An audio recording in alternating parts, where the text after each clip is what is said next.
কারো কাছে কোনো কিছু চাই না, কারো কাছে কোনো কিছু চাই না। রাতের আধারে যারা সিজদাতে রয়, দু চোখের অশ্রুতে নদী যেন বয়। ছলনার হাত ছানি যতই আসুক, ছলনার হাত ছানি যতই আসুক, পেছনে ফেরেও তাকায় না। যাদের হৃদয়ে আছে আল্লাহর ভয়, তারা কবু পথ ভুলে যায় না। আল্লাহর প্রেম ছাড়া এই দুনিয়ায় কারো কাছে কোনো কিছু চায় না, কারো কাছে কোনো কিছু চায় না। কত বলেন ঠিক কিনা? যাদের অন্তর আল্লাহর ভয় আছে তারা দুহাত তুলে দোয়া করে তো কার কাছে? জোরে বলেন। আমরা যারা আজকে এখানে এসেছি কার জন্য? আল্লাহর জন্য না বান্দার জন্য? যতক্ষণ বসবো তো কার জন্য? শুনবো তো কার জন্য? আমরা আল্লাহর জন্য বসতে চাই, আল্লাহর জন্য শুনতে চাই। রাজি আছি তো ইনশাআল্লাহ? আল্লাহর জন্য যদি আমরা সবাই আসি আর আল্লাহর জন্য যদি আমরা সবাই বসি, তাহলে আল্লাহর দিনের মাহফিলে বসার এক নিয়ম আছে না নাই? জোরে বলেন। সামনের ফাঁক জায়গা যদি আমরা পূরণ করি তাহলে আমাদের প্রতি খুশি হবেন কে? আর সামনের ফাঁক জায়গা রাখলে কে খুশি হবে? মাশাআল্লাহ, মাশাআল্লাহ। আল্লাহ তুমি দেখতেছ এই কথাগুলা শোনার পর তোমার বান্দারা উঠে উঠে সামনের ফাঁক জায়গা পূরণ করে দিনের মাহফিলের সৌন্দর্য বাড়াইতেছেন। আল্লাহ রাব্বুল আলামিন যত মানুষ সামনের ফাঁক জায়গা পূরণ করতেছেন, কিয়ামতের ময়দানে তোমার হাবিবের সাথে করে জান্নাতুল ফেরদৌসের মেহমান বানিয়ে দিও, বলেন আমিন। মাশাআল্লাহ। আমার আল্লাহ ওয়ালা মুসলমান, আপনারা অত্যন্ত সুন্দর মনের মানুষ, অত্যন্ত নীরব অবস্থায় আপনারা বসে আছেন। কথা বলার আগেই আপনারা আমল করা শুরু করে দিয়েছেন। আল্লাহ যেন আপনাদেরকে কবুল করেন, বলেন আমিন। গত 1 বছর আগে আপনাদের এই জায়গায় এসেছিলাম, সেই 1 বছরের চেহারা আপনারা দেখেছেন। আমি জিজ্ঞাসা করলাম আপনাদেরকে, আপনারা সবাই কি ভালো আছেন? সবাই বলছেন হুজুর ইনশাল্লাহ ভালো আছি, কিন্তু একজন বলেন নাই হুজুর আপনি কেমন আছেন? আল্লাহর দোয়ায়, আপনাদের দোয়ায় আল্লাহ অবশ্যই ভালো রেখেছেন, কিন্তু আগের মতো না। কারণ ডায়াবেটিস, কোলেস্টেরল, হার্টের সমস্যা, দিনে 2 বার হার্টের ওষুধ খেতে হয়, সকাল এবং বিকাল হার্টের ওষুধ খেতে হয়। এরপরেতে গত অক্টোবর থেকে প্রোগ্রাম চলছে, অক্টোবর মাস থেকে হালকা হালকা ছিল, নভেম্বরে মোটামুটি, ডিসেম্বর তার বলার অপেক্ষা রাখে না, আর জানুয়ারি তো আর ফাঁকি নেই। ফেব্রুয়ারির 13-14 পর্যন্ত কন্টিনিউ 1টা-2টা এমন প্রোগ্রাম প্রতিদিন রয়েছে। বন্ধুগণ দোয়া করে রাখবেন, আল্লাহ যেন সুস্থ রাখেন, আল্লাহ যেন কোরআনের ময়দানে দীর্ঘজীবী করে রাখেন, বলেন আমিন। মাইকের অপারেটর ভাই সাউন্ডটা একটু কমায় দেন। আপনার মাইকের সাউন্ড সিস্টেম অনেক ভালো, যথেষ্ট সাউন্ড, কিন্তু আমার মনে হচ্ছে আরও একটু কম করে দিলে মনে হয় সামনে যারা বসতেছেন এদের শোনাটা একটু শ্রুতিমধুর হবে। কথা বলেন ঠিক কিনা? বেশি সাউন্ড দিলে বসতে পারবেন, বম বম করবে, ঠিক আছে না? মাশাআল্লাহ। আপনারা সবাই বসবেন, শুনবেন, এই আশা আকাঙ্ক্ষা নিয়ে আমি আমার আলোচনা শুরু করলাম। আলহামদুলিল্লাহ, আলহামদুলিল্লাহি নাহমাদুহু ওয়া নাস্তাঈনুহু ওয়া নাস্তাগফিরুহু ওয়া নু'মিনু বিহি ওয়া নাতাওয়াক্কালু আলাইহি ওয়া নাউযু বিল্লাহ ونعوذ بالله من شرور أنفسنا ومن سيئات أعمالنا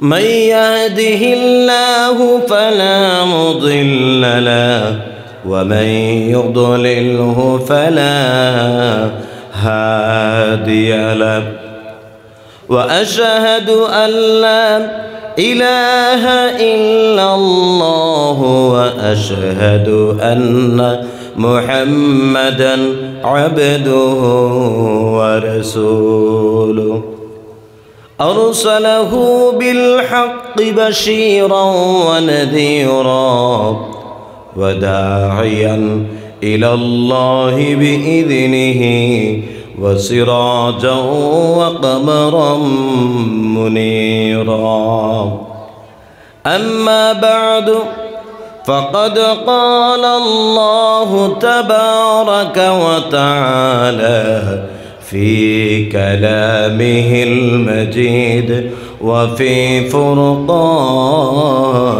الحميد أعوذ بالله من الشيطان الرجيم بسم الله الرحمن الرحيم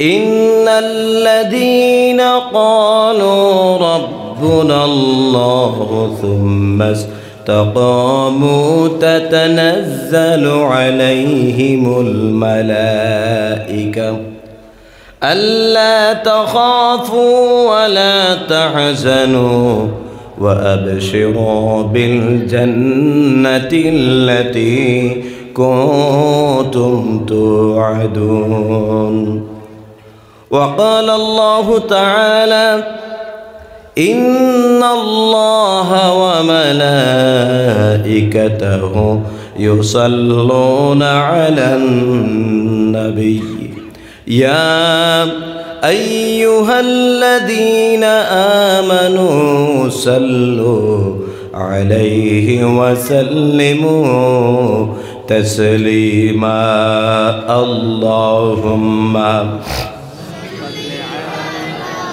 سيدنا مولانا محمد وعلى آل سيدنا مولانا محمد شيب أبو طالب شيخ কারাগার কাটলো সেটাই তোমার বহুদিন হলো পার না খেয়ে না ঘুমে কত রাত কেঁদে কেঁদে দিন কায়েমের তরে ধৈর্য ধরে ধরে হে রাসূল অবশেষে এসে গেল দিন ইসলামের বিজয় ধ্বনি রাসূল মুদের বলে দিলেন খায়রুল কুরুনি করনি আল্লাহুম্মা জুরে সাইয়্যিদিনা মাওলানা মুহাম্মদ ওয়া আলা আলি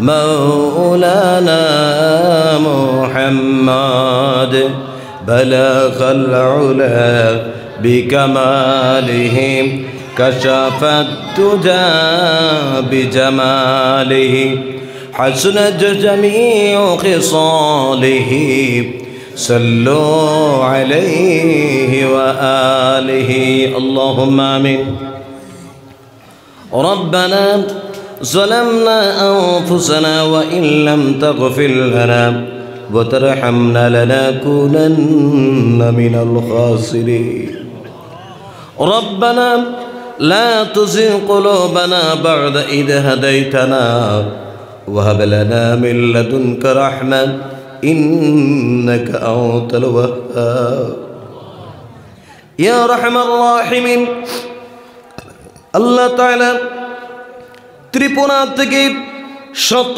শত কিলোমিটার দূর আছে আল্লাহ রংপুর এক মসজিদের জলসার মধ্যে বসে রাজ দরবারে ভিখারির বেশে দুইটা জোর করলাম আল্লাহ রাব্বুল আলামিন আমাদের এই মাহফিলকে আপনি কবুল মঞ্জুর ফরমান আল্লাহ রাব্বুল আলামিন যিনারা দীর্ঘদিন থেকে পরিশ্রম করে এত সুন্দর দিনের মাহফিল প্রতিষ্ঠিত করেছেন, যারা দান করেছেন, দোয়া করেছেন, আর আমরা যারা বসে আছি, আমাদের সবার ছবিটুকু আমাদের আকারে দরবারে নবীজির খিদমতে আপনি পৌঁছায়া দাও।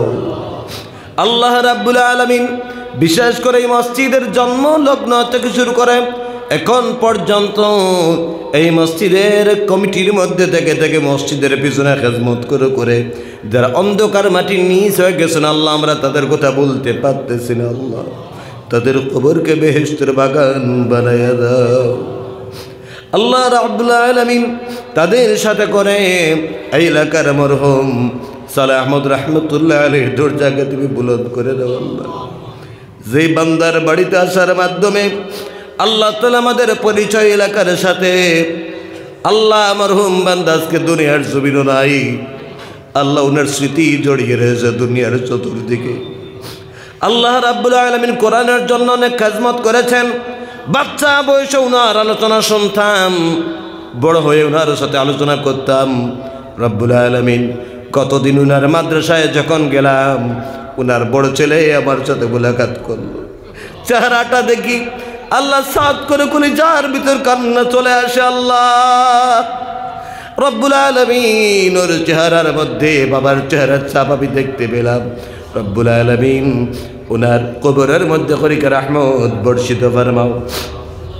গত বছর এই এলাকার মধ্যে আলোচনা করে গিয়েছিলাম, অনেক মানুষ আলোচনা শুনেছেন, এদের মধ্য থেকে অনেক আজকে তারা দুনিয়ার জমিনে নাই, আল্লাহ তাদের কবরকে বেহেশতের বাগান বানিয়ে দাও। আজকে আমরা যারা আসি ভবিষ্যতে থাকবো কিনা জানি না, আল্লাহ আমাদের সবাইকে তুমি কবুল মঞ্জুর ফরমাও। এই মাহফিলকে আয়োজন করতে যত যুবক শ্রম দিলেন, যারা দান করলেন, কিয়ামতের ময়দানে এদের সকলের জন্য, আর আমরা যারা বসে আছি আমাদের সকলের জন্য আজকের এই মাহফিল কিয়ামতের ময়দানে নাজাতের জরিয়া বানাইয়া দাও। বড় আশা করে দাওয়াত করেছেন, আমিও চলে এসেছি। আল্লাহ রাব্বুল আলামিন আমার কোনো ক্ষমতা নেই একটি কথা বলার।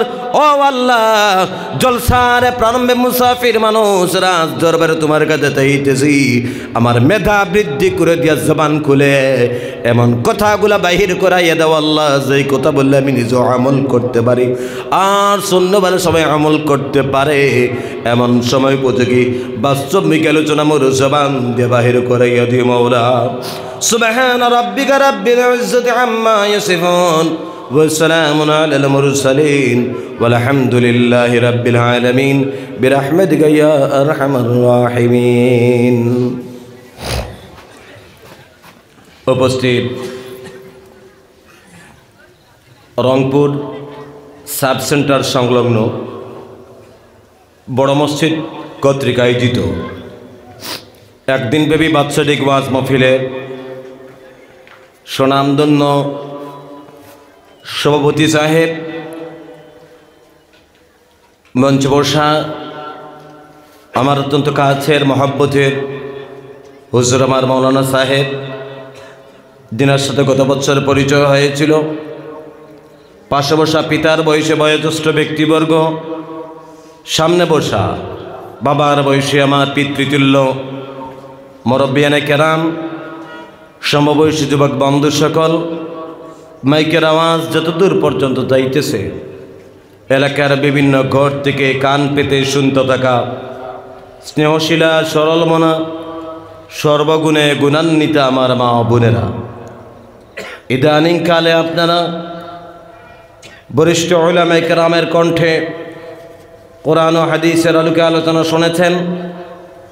বিশেষ করে আমার আগে যিনি আলোচনা করেছেন হযরত মৌলানা কাউসার আহমেদ সাহেব, যিনি প্রায় প্রতি জায়গায় প্রধান অতিথি হয়েই আলোচনা রাখেন, কিন্তু এখানে নিয়মের কারণে হয়তো বা আসরবাদ ওনাকে আলোচনা করতে হয়েছে।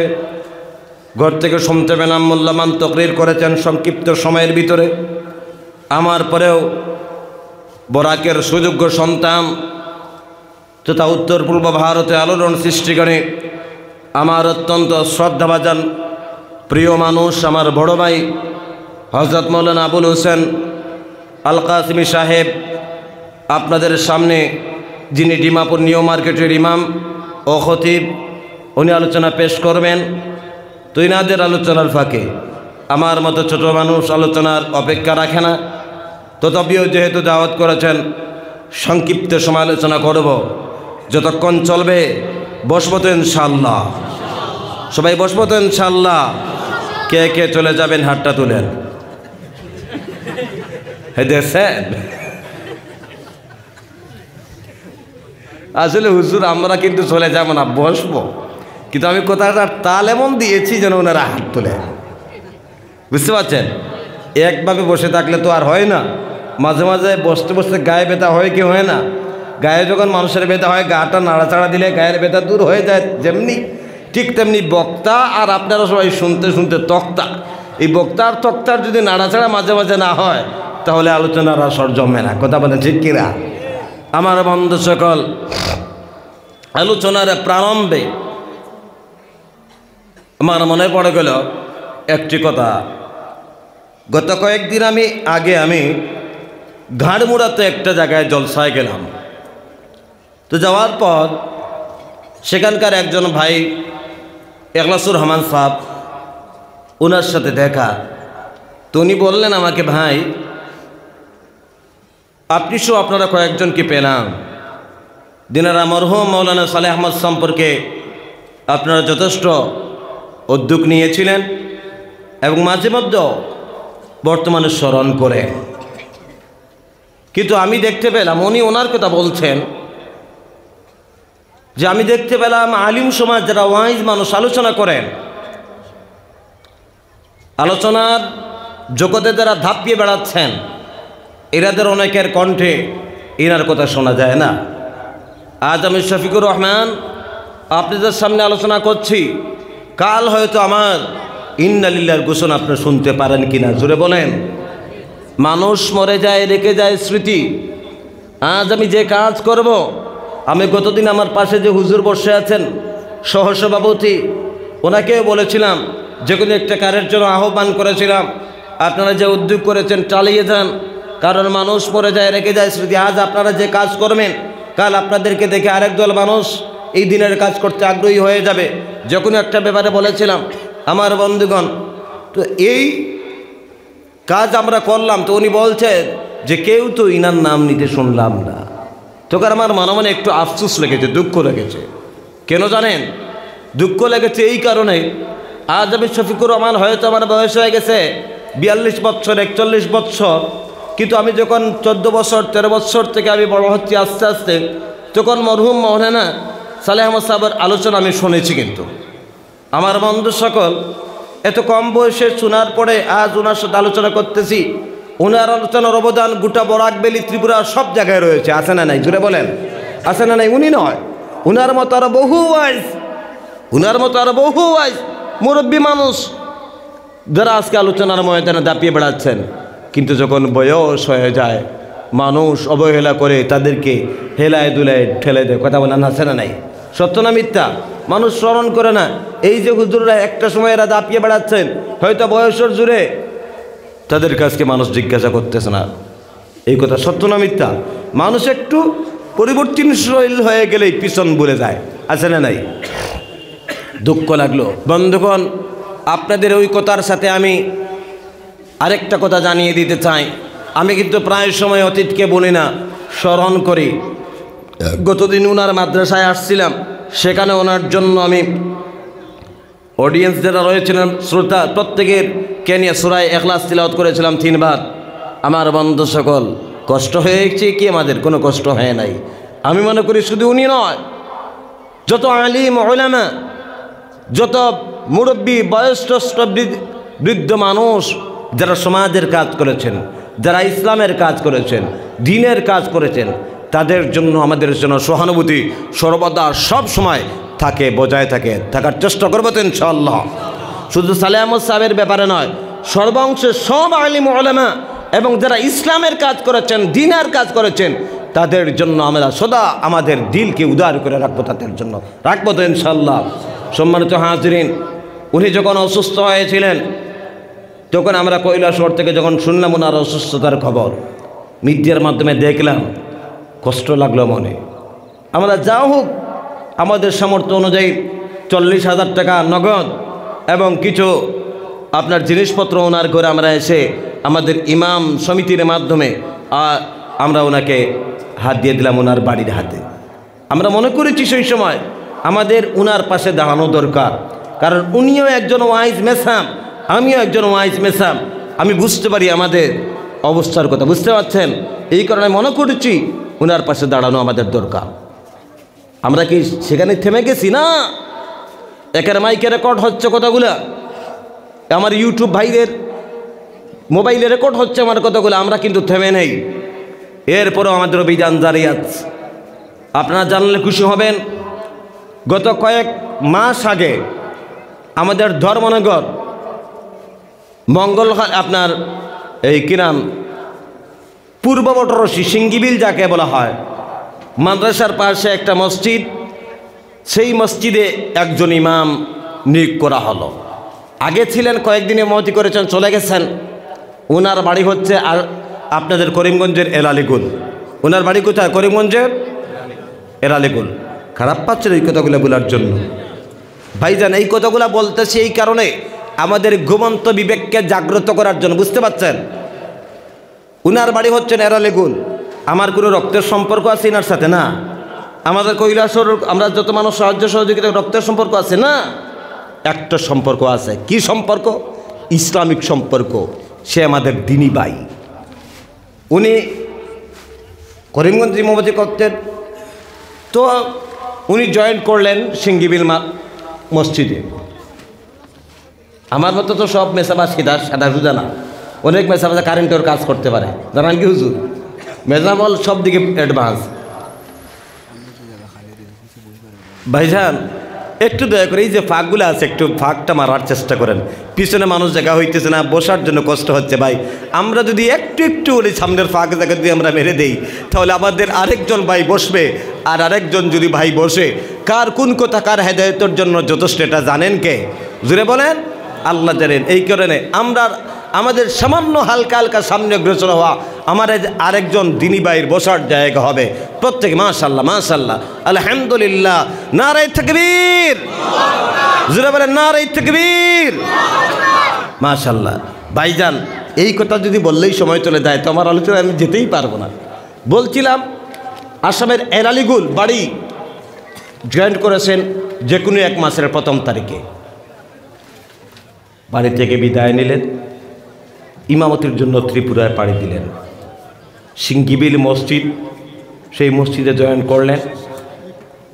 ভাই, গুরুত্বপূর্ণ কথাগুলো শোনেন। 15 দিন যাওয়ার পর বাড়িতে 15 দিনের ভিতরে একদিনও আসেন নাই। ইলেকট্রিকের কাজ করতেছেন, এশার নামাজের পরে কি কাজ করতেছেন ঘরের মধ্যে, হঠাৎ করে কারেন্টের মধ্যে লেগে স্পট ডেড জায়গায় উনি মারা পড়েন। ইন্না লিল্লাহি ওয়া ইন্না ইলাইহি রাজিউন। সঙ্গে সঙ্গে সে জায়গায় মারা পড়েন। কিছুক্ষণ পর এলাকার মানুষ টিভি নিয়ে এসেছেন, দেখে ইমাম সাহেব তো কারেন্টের তার লাগানো পড়ে আসেন। চিৎকার দিয়েছে। পাশে ছিল মাদ্রাসা, মাদ্রাসার উস্তাদ, ছাত্র সবাই দৌড়ে এসেছে। এসে দেখলো বিরাট অবস্থা। ঠাস করে কারেন্টটা কাট আউট করা হলো। হুজুরকে নিয়ে দৌড় দেওয়া হলো। হসপিটালে ফায়ার সার্ভিসও আসলো, পুলিশ ওয়ালা ইনভেস্টিগেশন করলো। ডাক্তার বলছে স্পট ডেড জায়গায় উনি ডেড হয়েছেন। সম্মানিত উপস্থিতি, ভিডিওর মাধ্যমে দেখলাম ওনার ছোট্ট ছোট্ট বাচ্চা রয়েছে। বিশ্বাস করবে, আমি তো একজন ইমাম, ধৈর্য ধরতে পারি নাই। 50,000 টাকা আমরা হুজুররা ইমামরা আমরা সংগ্রহ করে আরও কয়েক হাজার টাকার জিনিস ওনার বাড়িতে আসলাম। আমি নিজেই ছিলাম। আসলাম, আসার পর সেই বাড়িওয়ালার হাতে, ওই ইমাম সাহেবের বাচ্চাদের হাতে তুলে দিলাম। আমাদের মিশন থেমে নেই। 3 লক্ষ টাকা সংগ্রহ করা হয়েছে ওই ইমামের পরিবারের হাতে তুলে দেওয়ার জন্য। এদের সুখ দুঃখে যদি আমরা দাঁড়াতে না পারি, আমার বন্ধুগণ, কে দাঁড়াবে? কে দাঁড়াবে? এই সমাজে তাকায় দেখেন, হুজুর যারা রয়েছেন, ইমাম যারা রয়েছেন, তাদের সম্মান কিন্তু বর্তমান দুনিয়ার রসুমাত থেকে বহুত কম থাকে। একজন সাধারণ টুকটুকওয়ালা থেকে কিন্তু ইমামের বেতন কম থাকে। কথা বলেন ঠিক না বেঠিক? রুজি কম থাকে। এদের সুখে দুঃখে আমাদের দাঁড়াতেই হবে। আমার বন্ধু সকল, 3 লক্ষ টাকা প্রস্তুত। আমরা বলেছি ছেলেদের অ্যাকাউন্ট করার জন্য। ছেলেদের অ্যাকাউন্ট যতক্ষণ পর্যন্ত না হয় আমরা টাকা দিব না। এর কিছু কারণ আছে, বুঝতে পারছেন? কিছু কারণ আছে, আছে না নাই? যখন টেহা দিলে ফাত্তরে আ করে, আছে না নাই? টেহা দেখলে ফাত্তরে আ হয়, বুঝতে পারছেন আমার বন্ধুগণ?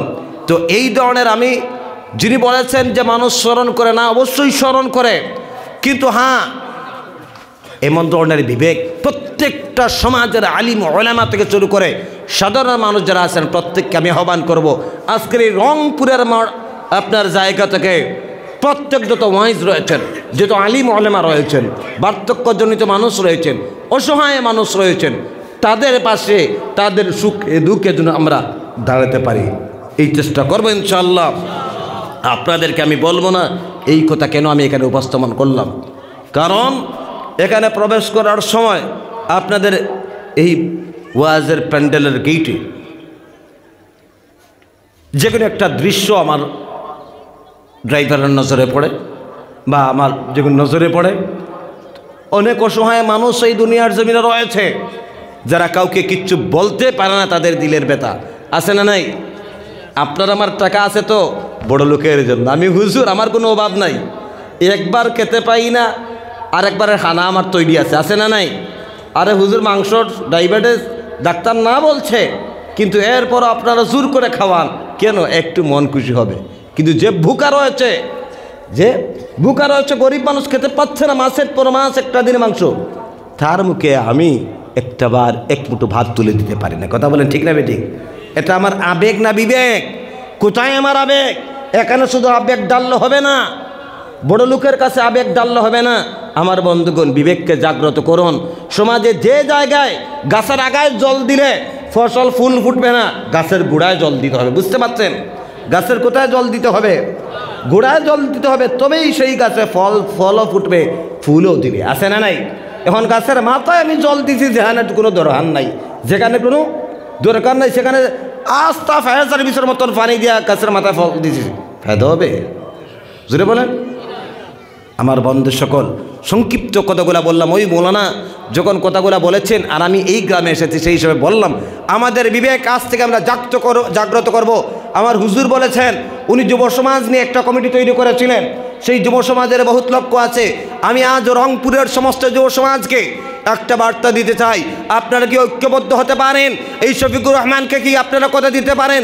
আজ থেকে আপনারা একটা সংগঠন তৈরি করে এই দুনিয়ার যত মজলুম রয়েছে, এই রংপুর এলাকায় যত অসহায় রয়েছে, এই এলাকায় যত মানুষ, যত আপনার অসহায় আলিম ওলামা রয়েছেন, বার্ধক্য জনিত মানুষ রয়েছেন, দুর্বল মানুষ রয়েছেন, গরিব শ্রেণীর মানুষ রয়েছেন, তাদের পাশে আপনারা সংগঠন নিয়ে দাঁড়াবার চেষ্টা করবেন ইনশাআল্লাহ।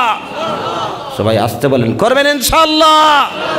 আল্লাহ যেন সবাইকে সহযোগিতা করার তৌফিক দান করে, বলেন আমিন। এই আশা আকাঙ্ক্ষা রেখে আমি আমার আলোচনা অতি সংক্ষেপে শুরু করলাম। আমার বন্ধুগণ, আমি আপনাদের সামনে মহান রব্বুল আলামিনের কোরআনুল কারীম থেকে একটা আয়াত তিলাওয়াত করেছি।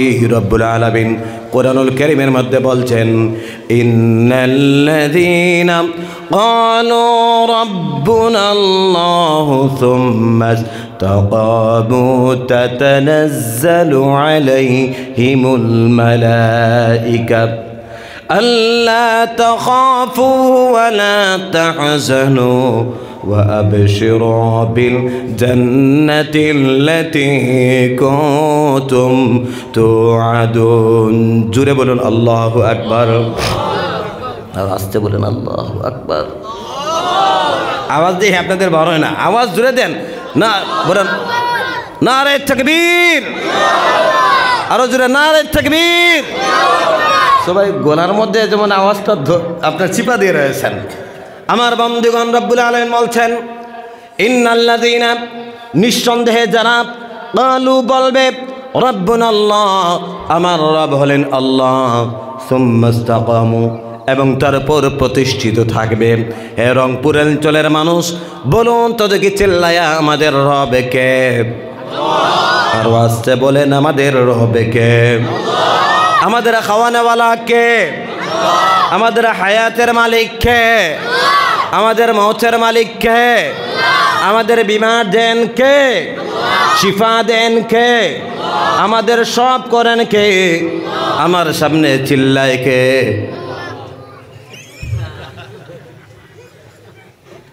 আপনারা বলতেন আমরা, আসলে হুজুর চলতে তো চলছে রেলগাড়ি চল। আপনার একটা ছোটোবেলায় পড়েছিলাম হেডগুড়া বদরপুর বাবনের বাজার, কত দূরেই যে চলতেছে তো চলতেছে গাড়ি, থামা নাই।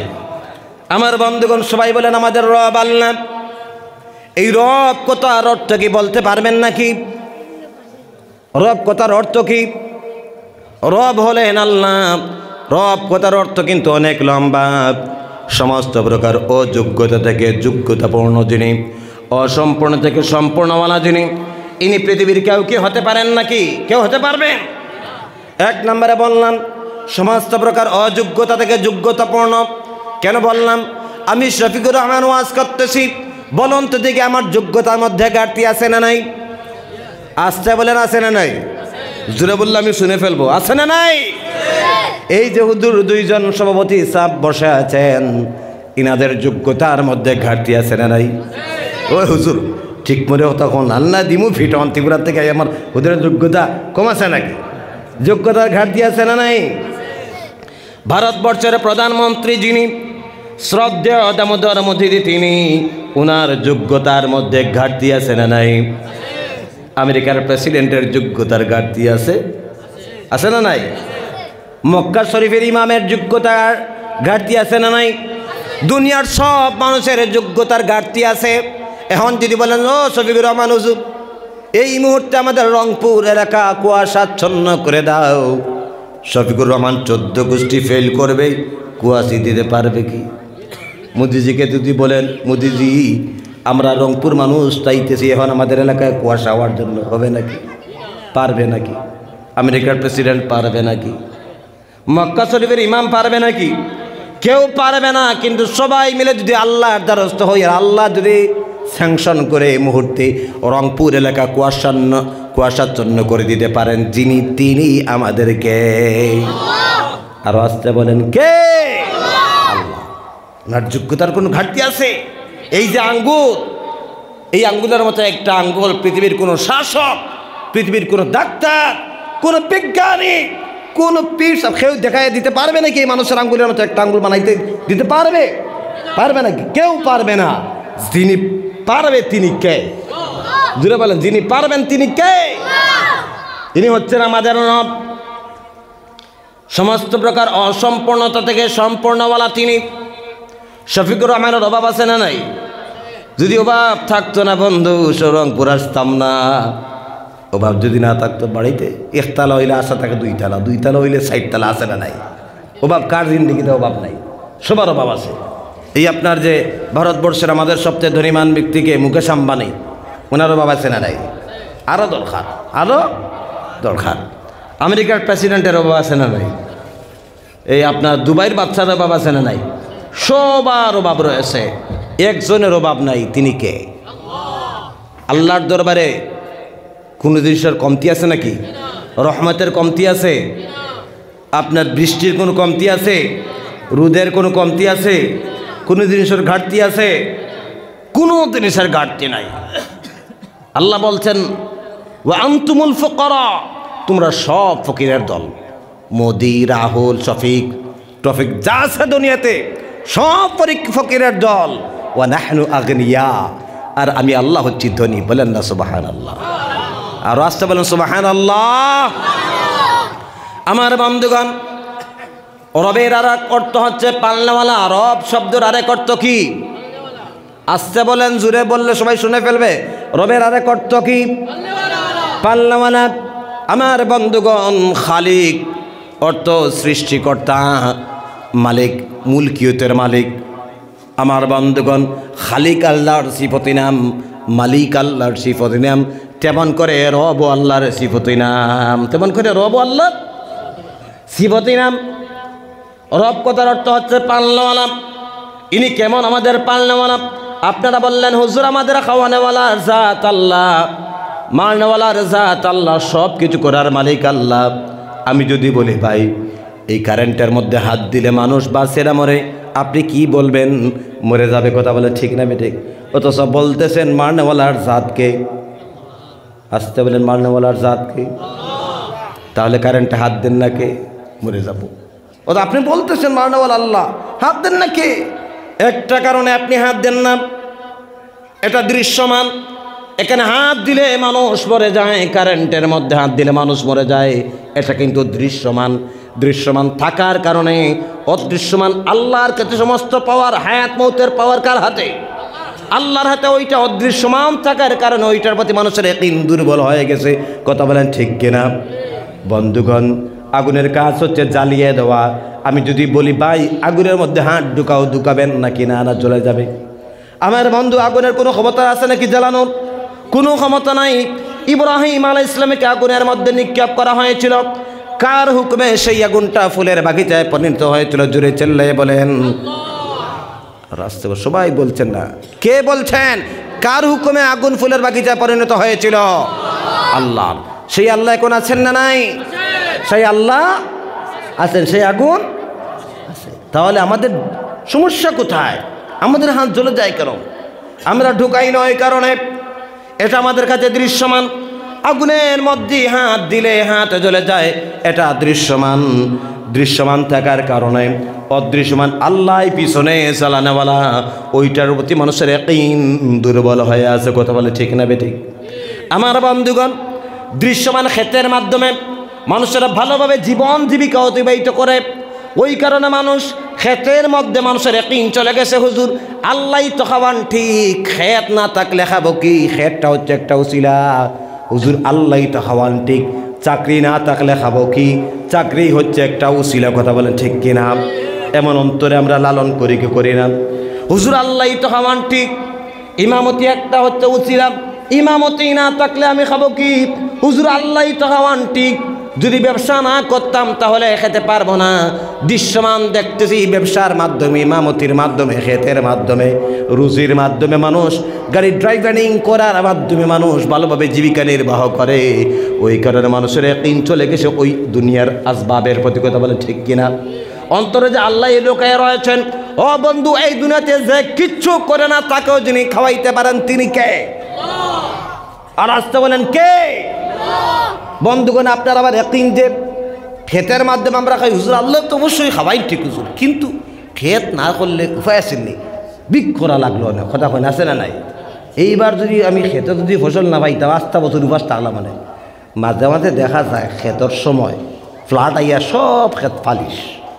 এই বছর মনে এই বাড়ির সব মানুষ উপাস থাকই, বুঝতে পারছেন?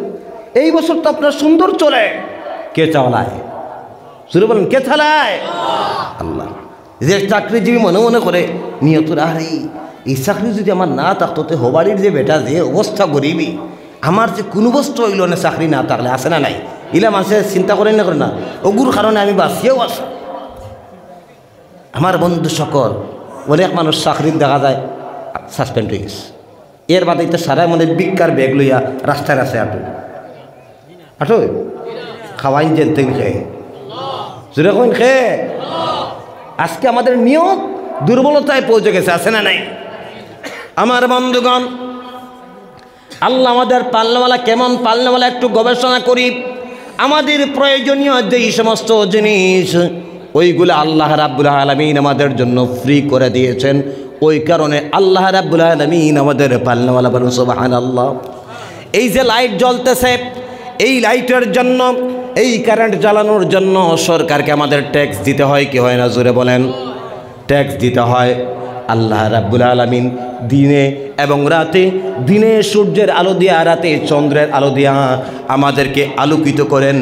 আল্লাহর এই আলোর জন্য আল্লাহকে কোনো ট্যাক্স দিতে হয় নাকি?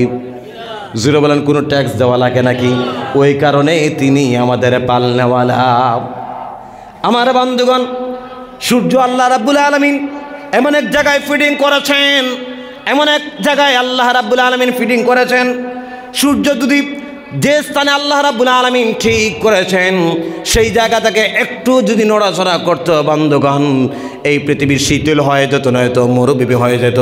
আল্লাহ রাব্বুল আলামিন সূর্যকে এমন স্থানে ফিডিং করলেন বন্ধুরে, যে স্থান থেকে পৃথিবীকে সূর্য আলো দেয়, সূর্যের আলো যদি আল্লাহ ডাইরেক্ট পৃথিবীতে পাঠাতেন, এই পৃথিবীতে কোনো কিছুর অস্তিত্ব থাকতো না, সব জলে সারকার হয়ে যেত। যখন সূর্যগ্রহণ হয়, আমরা শুনতে পাই বিজ্ঞানীরা আমাদেরকে উপদেশ দেন, সূর্যগ্রহণের সময় খালি চোখে তোমরা সূর্যের দিকে থাকবে না। কেন কেন ওই কথাগুলো বলে? তার কারণ সূর্য রশ্মির ভিতরে এত ছোট্ট ছোট্ট পোকা থাকে যেগুলা অণুবীক্ষণ যন্ত্র নিয়েও পর্যন্ত অনেক পোকামাকড়কে দেখা যায় না। ওই পোকাগুলো যখন সূর্য রশ্মি আর আপনার চোখের বরাবর হয়ে যাবে, চোখের মধ্যে প্রবেশ করে আপনার চোখের মধ্যে ক্ষত সৃষ্টি করবে। ওই কারণে বিজ্ঞানীরা বলে খালি চোখে সূর্যের দিকে তাকাবেন না, একটা স্পেশাল চশমা তারা বাহির করে, ওই চশমা দিয়ে সূর্যের দিকে তাকাতে হয়।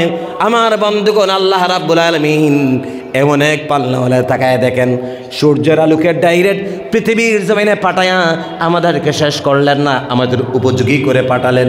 মিনারেল ওয়াটার ছিলেন কি ছিলেন না? মিনারেল ওয়াটার ছিলেন কি ছিলেন না? মিনারেল ওয়াটার কিন্তু প্রথমে পরিষ্কার থাকে না, হয়তো নদীর জল থাকে, নয়তো গুনা জল থাকে।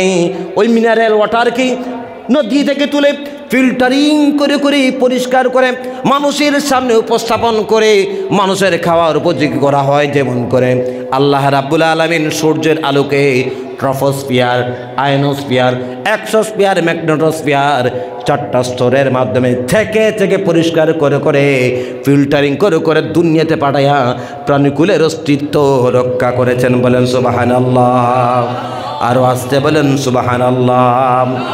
ওই কারণে আল্লাহ রাব্বুল আলামিন হচ্ছে আমাদের নাম। আমার বন্ধুগণ, আমার বাবার যেই সময় ক্যান্সার, আপনার আমার বাবার যেই সময় মৌতের সময় চলে আসছিল, 2-1 দিন আগে বাবা শ্বাস নিতে পাচ্ছেন না। বাবার আল্লাহর দোয়া পার্টস যেটা রয়েছে শ্বাস লাংস, ওটা দুর্বল হয়ে গিয়েছিল, সক্ষমতা হারিয়ে ফেলেছিলেন আব্বা। তখন ডাক্তার পরামর্শ দিয়েছে অক্সিজেন দিতে হবে। অক্সিজেন লাগালাম, কয়েক ঘন্টা অক্সিজেনের জন্য। আমার বন্ধুরা, আগেই বলেছি, আবার একবার বলতেছি, একটু যদি ফাঁক থাকে দয়া করে মানুষ পিছনে, এইখানে অনেক দাঁড়িয়ে আছেন, দেখাই হচ্ছে না প্যান্ডেলটার ভিতরে, দয়া করে আল্লাহর ওয়াস্তে আপনারা সামনে একটু অগ্রসর হবাই যাবে, একটু সামনে অগ্রসর হয়। মাশাআল্লাহ, দেখছেন এখানে অনেক দাঁড়িয়ে আছেন, মাশাআল্লাহ, সবাইকে বসার সুযোগ করে দিন, সবাইকে বসার সুযোগ করে দিন ভাই। তো বলছিলাম কি, সামান্য 1 ঘন্টা, আধা ঘন্টা, 2 ঘন্টা, 5 ঘন্টা অক্সিজেন যাওয়ার জন্য আমাদেরকে টাকা গুনতে হয়। কথা বলে ঠিক না বেঠিক? মানুষকে মানুষের বানানো অক্সিজেন সামান্য আপনাকে বাঁচিয়ে রাখার জন্য আপনাকে অনেক টাকা গুনতে হয়। আল্লাহ রাব্বুল আলামিন হচ্ছেন আমাদের এমন এক স্রষ্টা, এমন এক মাওলা, যিনার অক্সিজেন প্রতি সময়, প্রতি মিনিটে মিনিটে বারবার আমরা শ্বাস নিচ্ছি, শ্বাস ছাড়তেছি। বন্ধু, আল্লাহর দোয়া অক্সিজেন নেওয়ার জন্য আল্লাহকে কোনো ট্যাক্স দিতে হয় নাকি? কোনো ট্যাক্স আল্লাহ নেন নাকি? নেন না। ওই কারণে আল্লাহ রাব্বুল আলামিন হচ্ছে আমাদের পালনাওয়ালা। আমাদের জরুরতের যেগুলো খুব বেশি প্রয়োজন আমাদের শরীরের জন্য, ওইগুলাকে আল্লাহ রাব্বুল আলামিন আমাদের জন্য ফ্রি করে দিয়েছেন। ওই কারণে তিনি আমাদের রব। বন্ধুরে, আমরা মনে করি চাকরি না থাকলে, খেত না থাকলে, ব্যবসা না থাকলে উপাস থাকবো, মরে যাব। তাকায় দেখেন দুনিয়ার জমিনে আপনি তাকায় দেখেন কত মানুষ আছে যাদের দিমাগ কোনো কাজ করে না, হাত আছে, পা আছে, এরপরে তারা কিচ্ছু করে না, তারপরেও তাদেরকে যিনি লালন পালন করেন তিনি জোরে চিল্লে বলেন আমাদেরকে, জোরে চিল্লে বলেন আপনার আমারকে। হ্যাঁ, আমরা মনে করি আমাদের পরিবারের কর্তা আমি না থাকলে আমার পরিবার শেষ। ও বন্ধুরে, আপনি যখন অসুস্থ হও, আপনি যখন দুনিয়া থেকে বিদায় গ্রহণ করবে, তারপরেও দেখা যায় ওই পরিবারকে আল্লাহ রাব্বুল আলামিন তার থেকে আরও বেশি ভালোভাবে লালন পালন করেন। কথা বলেন ঠিক না বেঠিক? আছে না নাই? জোরে বলেন আছে না নাই? আমার ভাইয়েরা, আমার বন্ধুগণ, এই কারণে সমস্ত অংশের মানুষকে আমি বলবো, আমরা রব চিনলাম না, রবকে আমাদের চিনতে হবে। আল্লাহ রাব্বুল আলামিন আমাদেরকে রূহের জগতে কোথায়, জোরে বলেন, রূহের জগতে আল্লাহ তাআলা আমাদেরকে প্রশ্ন করেছিলেন, আলাস্তু বিরাব্বিকুম, তোমরা কি আমাকে রব মানবে? আমরা বলেছিলাম বালা, আল্লাহ আমরা আপনাকে রব মানব। রূহের জগতে ভালো করে শুনুন, ওরা তো স্কিন খুলতেছেন, লোকে জায়গা হচ্ছে না, আপনারা ওদিকে থাকান, ওই দিকে